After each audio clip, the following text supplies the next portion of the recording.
Okay, now we welcome in. Let's see if I can get all this right here. A comedian, a radio host, a writer, an author, a musician, and an actor. A man of many talents, obviously. Mr. Dave Hill, how are you, sir? Good. How are you, Brian? Thanks for having me. I'm good. Thanks for doing this. Quick question in my research for this episode. I actually do research, believe it or not, people. Sure. Uh, I saw something that was very interesting to me that you wrote John Oliver's theme song for his TV show. Is that correct? I did, yeah. My band, Valley Lodge, we're kind of a power pop uh, band. Yeah, it's just one of our songs, and the record had just come out, and it just worked out really nicely. They just called and asked to use it, and it's awesome. I'm thrilled. That's 'Cause super cool. it's a great I'm a show. fan. Yeah, I'm a fan of that show. I never knew. I always wondered where that came from, and I was like, oh, I actually know the guy that wrote it. Yeah, me. That's impressive. I like that. Thank you. I wish I had a few more of those. Yeah, right. When I reached out to you about the show, I said I always ask the guests if you have any preference on who you want to talk to or anything, and you immediately said one of my all-time favorite songs, which I'm very happy to do, "Angel Witch" by Angel Witch. Where did that come from? From the album Angel Witch. But where did you first encounter Angel Witch in this particular song? I would say probably just in like I don't know, like probably just kind of like poking around. I'm a big fan of all the like Nawabum bands, if Yep, I'm new wave of pronouncing British heavy that metal. Yep, you were correct. Correct. properly. And I have a real soft spot. This I don't mean this in a negative way at all, but I'm a big fan. Being from Cleveland and all, I'm a big fan of the underdog. I'm a big fan of bands that maybe didn't get their due, or maybe really only nailed it like once or twice. Now, well, they have many great songs. Don't get me wrong, but I'm kind of into a band that just kind of hit a home run Yeah, and there with and there was with the one song. Yeah, I mean, we actually did worked with them for a long time, and yeah, I know. their current bass player Will Palmer is also a member of the Metal Blade team over in the UK. So it's always Oh, fun to catch up nice. with him. Yeah, but yeah, this is one. I'm really happy that you brought it up because it is one of my all time favorite songs. It's very important because the new wave of British heavy metal, new album, as you mentioned, such an integral part of the history of heavy metal, and definitely Yes. kind of was one of the first of many revivals we've had in metal. But as we've discussed on the show before, late 70s, early 80s for metal was pretty much dead. It was all disco and nobody cared, and all the big bands were old. And all of a sudden, out of nowhere, comes this scene in England, which just explodes with hundreds of bands. And of course, we all know Iron Maiden, Saxon, Def Leppard, some of the big bands that came from there. But all these Mm-hmm. other ones that were so important, Diamond Head's another one, which we haven't gotten to yet on this show, but we will. Yes. But Angel Witch is Budgie. another one. Yeah, Budgie. That was even prior to the new wave of British heavy metal, but Oh they are yeah, I part guess of it would be. they are I just part kind of of lump them in mentally. yeah, but they were definitely part of the scene for sure. But this one was I think the one thing I remember when it first came out and I first heard it was a lot of the stuff from that new wave of British heavy metal was all independent, and the recordings weren't the best, but this was a pretty good recording. They were on Bronze Records, which had Motorhead and Uriah Heep and Yeah. a bunch of different bands. Good company. But it's a great song. But also, I just love the production on it too. It's very simple, but it's very straightforward metal, and it's a simple song when you listen to it. But it just works so well on so many levels. It really does. And I think it's like a, a song that transcends the genre. Like not just the Nawabum genre. I love to say Nawab. I'll try to throw that in as often as Please possible. do, please do. But I think it transcends metal and hard rock. Like it's like in a way where it's like you hear that song. I know this to be true because I love the song, and I started playing it on I had a show on WFMU in Jersey City, and I played it on that show, and my guest that night was my friend David Krumholtz, an actor. I'm sure whether you can picture him right now, you've seen him in a million things. He's amazing, and he heard that song and was like, "That song's amazing. Play it again." And then we kept playing it when the night he was on. We played it not back to back. We probably played it 5 times over the course of 3 hours because he had never heard it before, and it was just so fun seeing how excited he got. And then it became the theme of my show. I played it at the top of every show every week, and it just became everyone loved that song so much, and it's just every time you hear it, it's just every time I hear it, it's like the first time I've heard it. I never get sick of it. You're right. It's so good. I haven't listened to it for a while, but obviously I wanted to listen to it a few times before I did this, and I just forgot how. I mean, the whole record is so good. Just Yeah, such a great record coming kind of from out of nowhere.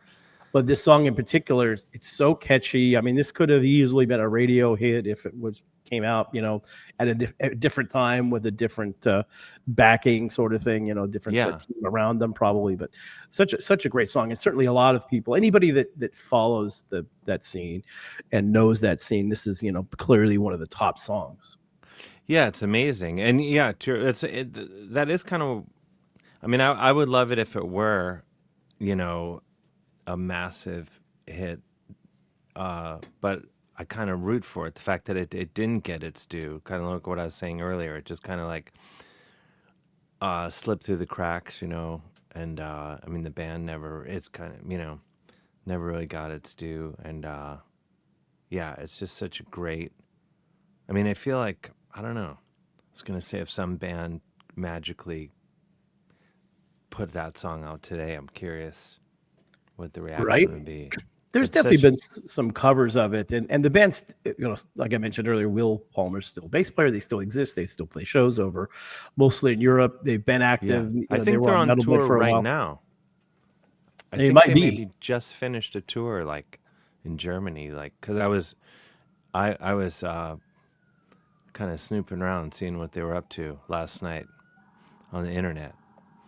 Um, yeah, yeah, they're still out there Yeah, they're still ripping. doing it, and this song in particular, still, if even though it was never a big hit, it certainly still lives in the universe now, and a lot of people certainly stream it and listen to it. And the thing that I've talked about a lot about this show, because a lot of stuff that we talk here are older songs that really kind of began heavy metal, whether it's stuff from the 70s, the Mm-hmm. 80s, and sometimes you listen to that stuff today. I think for me, more so the 80s stuff, where I listen to stuff today and I go, yeah, it was really good when it came out, but it doesn't really stand the test of time so much. And that happened even a lot in the new wave of British heavy metal scene, where I'll go back and I'll go, I mean, there's still a lot of stuff I love, but there's other stuff that I was super into when it came out. Now I'm like, it's still good, but it doesn't work today. But this song is not that way at all. I listened to it the other day and it still sounds fresh and new, and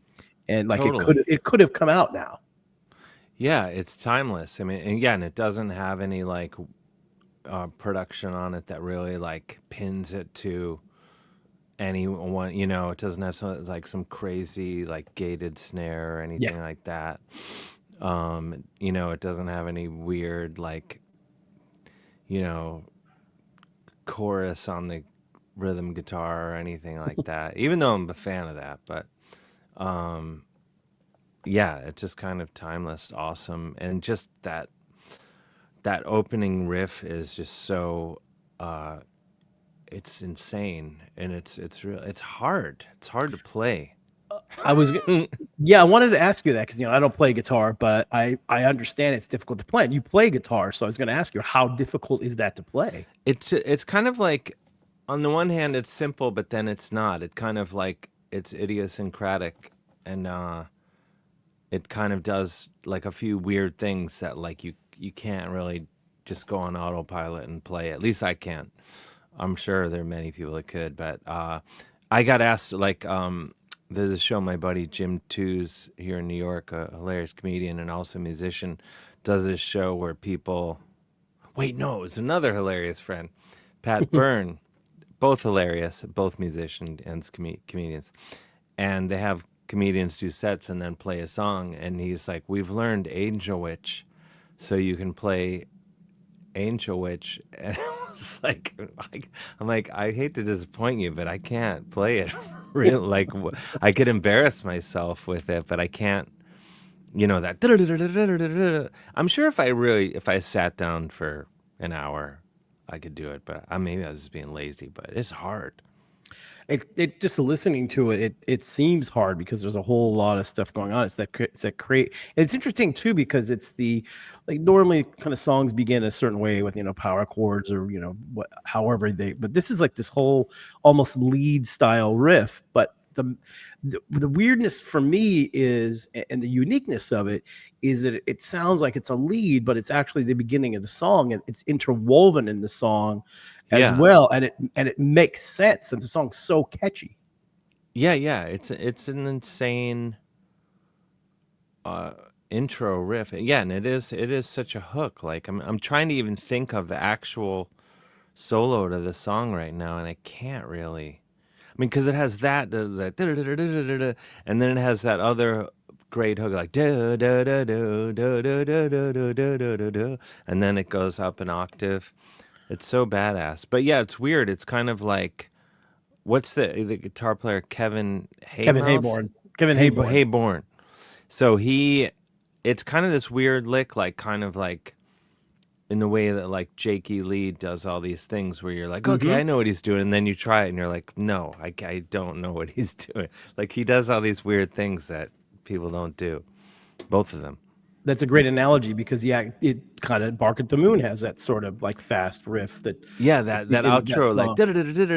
Yeah. and like I recently learned that because I was like, why haven't I learned how to play this? And then I watched the Back to the Beginning concert when Nuno Betancourt played, and I'm like, all right, I gotta sit down and learn this. And then I did, and it's so hard, like to even play it like Jakey Lee, like it's just insane the way he does it. There's like cheating ways to play it, which I opted for.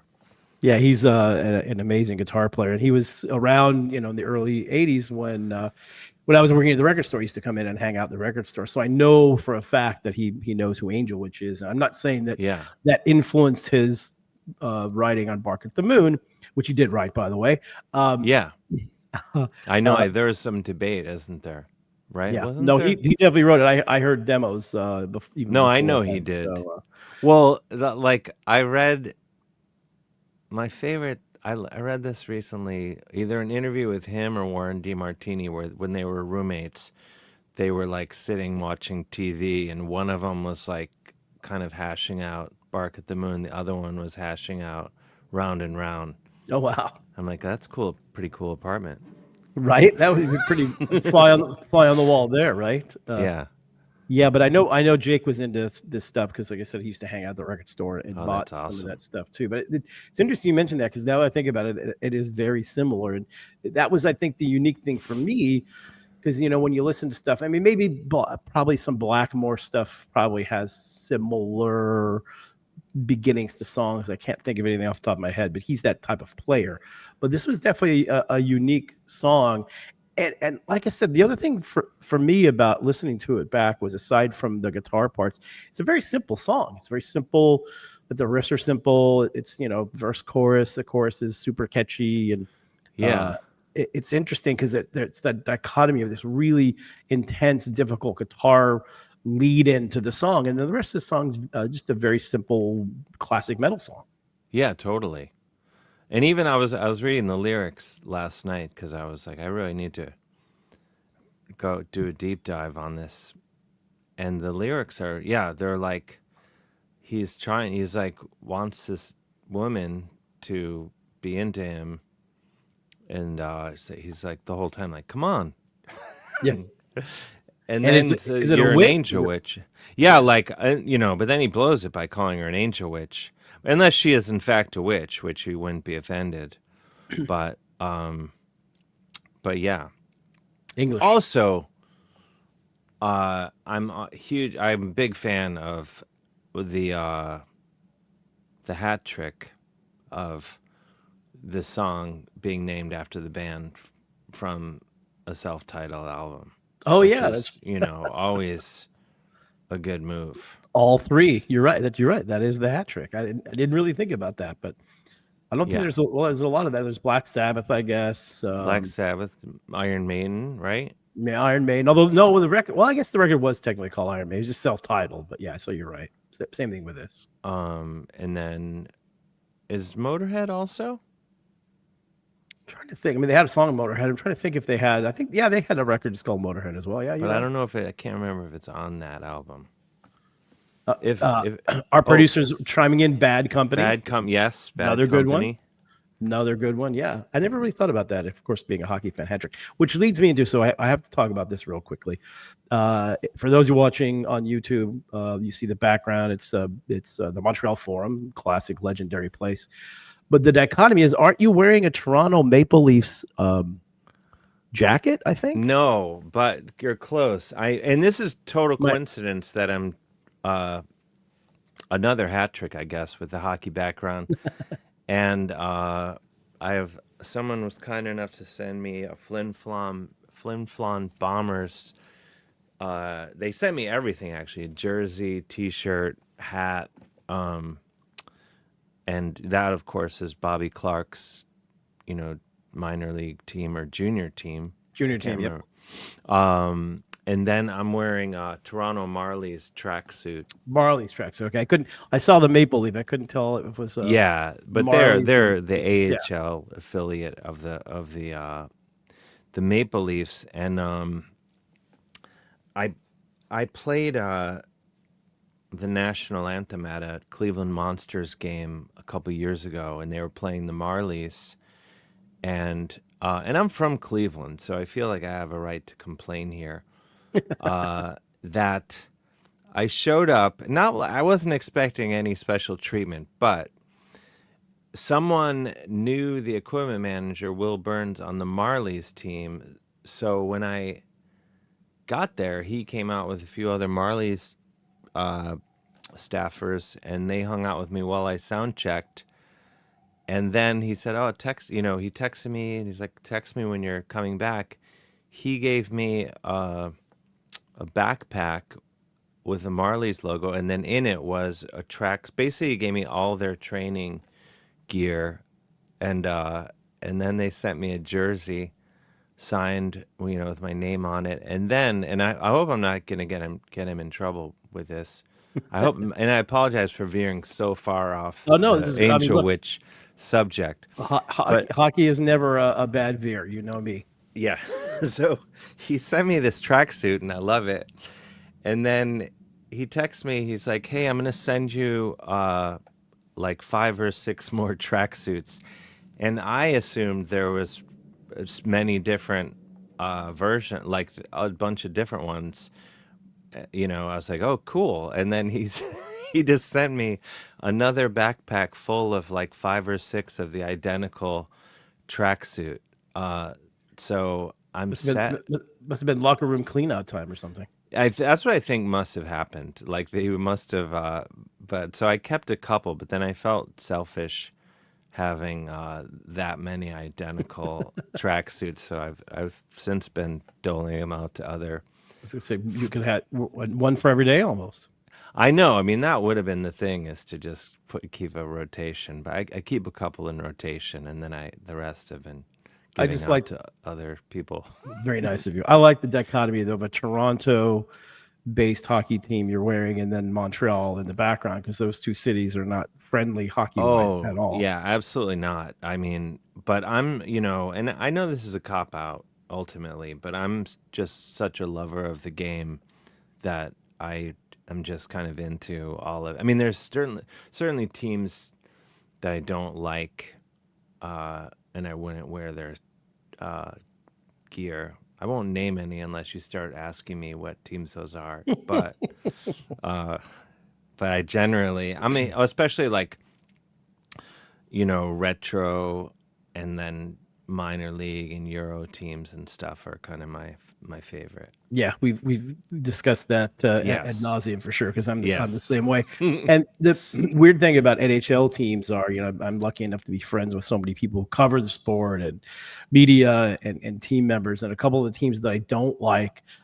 Turns out I've met a bunch of people who work for those teams who are fans and also super nice people. So it kind of turns you around really quickly. When it's Oh like, yeah, oh, I yeah. don't like that team, and oh my gosh, they're really nice, and a couple of the staff people are actual metal fans. Oh, that yeah, that always happens. I always that that's why I'm sort of I try to I've learned not to talk smack about people I don't I really have no frame of reference, because then you invariably meet them and they're you hit it off completely and stuff. So Yeah, right. I keep my smack my to keep it private for the most part. One quick hockey thing, which is both hockey and music related with Flin Flon. So one of my friends, who we also did a single with, is former NHLer Ken Baumgartner, who played Hmm. for the Kings, the Islanders, and a couple other players. When he was playing for the Kings, we did a single with him, with the guys from Armored Saint and Suicidal Tendencies and Fates Warning for charity, called Bomber, because that was his nickname. Oh, And he nice. was such a really great dude. In fact, the Islanders a few years ago were doing a bunch of alumni stuff, and they came upon this single and they thought it was amazing. So they interviewed Ken, they interviewed me, and you can look up the Islanders YouTube. They've showed it, their YouTube page, and in the arena. It's about the whole single thing, which is kind of funny. But Oh, nice. yeah, so you can do a deep dive for that. But when you said Flynn Fun, I go, well, Ken Bummer's Yeah, from there as excellent. well. Yeah, I've still not haven't made it to Flin Flon, but it's Me either, but it's it's a not. goal. Yeah, it's a goal. So where and when did you first get into heavy metal? I mean, I mean, of course, I was going to say if you count, but it was a dangerous thing I was about to say. But I don't think of Led Zeppelin as a metal band, Well, but but they're the origins of metal. I look at it because I yeah, talk a lot about on this show is, we talk about, Zeppelin and Deep Purple and Alice Cooper and Thin Lizzy and, all those 70s bands, because that's the ground base of where heavy metal started. And yeah, even though those bands might not call themselves heavy metal, they influenced so many people. And there's not any band, no matter whether they're a 20-year-old death metal band or a 50-year-old progressive metal band, that aren't influenced by all those bands. yeah, totally. I mean, but that would be the definitely like Zeppelin. Like me, my dad brought home, and he was never like he was always like jazz and classical, but somehow, and he's 93, he's still like super into Zeppelin, Oh, cool. and That's awesome. he brought home Led Zeppelin 4, and I just have such memories of, before that it was just like whatever was on the radio or whatever my older sisters or brother were bringing into the house. That was like, I didn't really have any of my own music really. So I like when I was around 7 or something, he brought home Led Zeppelin 4, and it was the first thing I ever heard that I was like scared by it. Like not like scared like I don't want to hear it. I was like it was the first thing I heard where I was just like, "Whoa, this is bigger than it's not just four guys playing." It was just like I couldn't wrap my head around it, and it was like it was just like and just even the cover, like that didn't have their name on it, just some old guy with sticks on his back. I was like, what is going on? Like I was like, kind of genuinely afraid to be alone with it, like with the art, but in a way that I loved it. You know what I Yeah. mean? Like it was kind of like it's not the same thing, but kind of like when I discovered like spicy food or something as a kid, where I was like, oh my gosh, I can't believe this is because I grew up in a very no spicy food in the house family, and then I discovered it and I was like, oh my gosh, this is crazy. It was kind of like that with Zeppelin, and then getting into Black Sabbath, and then I think probably from there, you know just Judas Priest and Maiden, and for me, I love those first three Def Leppard records and Motorhead and all that, and then it's kind of off to the races, really. But I've always been like, uh, very like I guess another food analogy, but omnivorous with music in a way that, uh, especially my buddy Tim Parnan, who is now the vice president of the Rock and Roll Hall of Fame, So it just goes to show you, kids, being into music and pay off. But we were both like always going to see everything, and we were the only two, of our friends that were like going to see, we'd see the Replacements, then we'd see Rat, then we'd see Iron Maiden, then we'd see ZZ Top, and you know Psychedelic Furs or whatever. We were just kind of go see everything, and we were equally psyched about all of it. And but kids were like, "What? What?" you know. But so it's just kind of, and then just like going to the same as anyone, like going to the record store and you go and check out. I mean, I remember like as a Catholic schoolboy, you go and you find like the Venom records, and you're like, "Whoa, I can't even. I should need to wash my hands after I touch this album. I'm gonna get in trouble." So yeah, It's always the stuff that you're not supposed to hear or play that rebellious, especially as you're younger, you are naturally drawn to that sort of stuff. yeah, totally. It's funny though. As we were talking though, I maybe we've talked about this before. I always find, especially metal fans or metal musicians are always are the biggest music nerds, like, and are into the most stuff. Where it's kind of like the opposite of what people think. Like, I think if people know you're into metal, then they think, oh, you're only listening to metal all the time. Or some of my friends are like that anyway. And then I'm like, no, that it's just like, be like if I were into like chicken wings, doesn't mean it only. I don't know why I keep making food analogies, but that sort of thing. Yeah, it makes sense. Yeah, I think it's interesting when the stigma of metal. I mean, lucky enough to be in this scene. It's just everybody's really great. Like there are few people that aren't really cool. And yeah, you're right. Like if you talk to musicians, I'm not a musician, but I do listen to other stuff. But probably 99% of the stuff I listen to is hard rock metal stuff, or mostly 70s, 80s sort of things. But if you talk to musicians, in a lot of these bands, the heavier the bands, they're more like, yeah, I love classical, I love jazz. And the one thing that I've discovered on this show that really kind of blew me away, and it's more so from drummers than anybody else, is because metal came from the blues, and certainly there's a massive classical element to it too. But jazz is one thing that keeps coming up, especially with drummers. Dave Lombardo was on the show early on, and he mentioned, growing up and listening to jazz, and that's kind of how a lot of his style of play came about. And I've heard that happen. Heard so many musicians talking to them on this program mention I find that fascinating. I never really thought about it. Then you think about it, oh, that makes sense actually. Yeah, totally. And they both can be like pretty challenging listening. Like it's not. Mm-hmm. Neither one of them are genres. There certainly is like right up the middle versions of in both genres. Or very very accessible versions. But like jazz and metal, like there's stuff that I think that's part of the fun of it, of both music. Be like, how can I wrap my head around this? And like also, you know, something that you listen to one band and it gets you ready for the next thing, and gateway bands or whatever. 100%, 100%. You're right on with all of that stuff. So tell me what you've got going on these days. I am doing some shows this fall, some headlining shows of my own, and then I've been opening up a lot lately for Bill Murray and his Blood Brothers. Bill Oh, Murray, nice.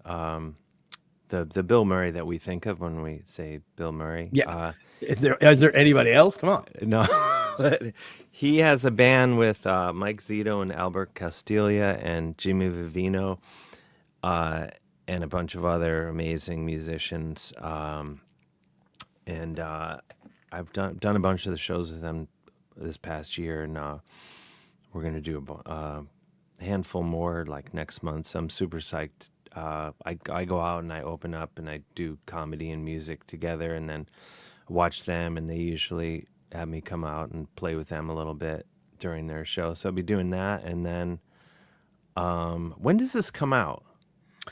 Soon. It's going to be out, I believe. Well, we're talking today on a Monday. I believe it's going to be the following Monday.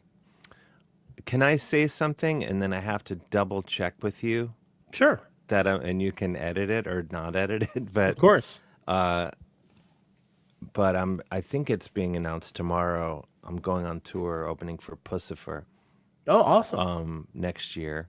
But Music and comedy, or yeah, I'll do oh, kind of interesting. my smorgasbord borg, how would you say that? Yeah, where I'll be I mean basically it's comedy, but I play guitar. It's just that way half an hour of jokes is an hour of jokes if you rip guitar solos Yeah. in between. It's my cheat that I'm not telling anyone what.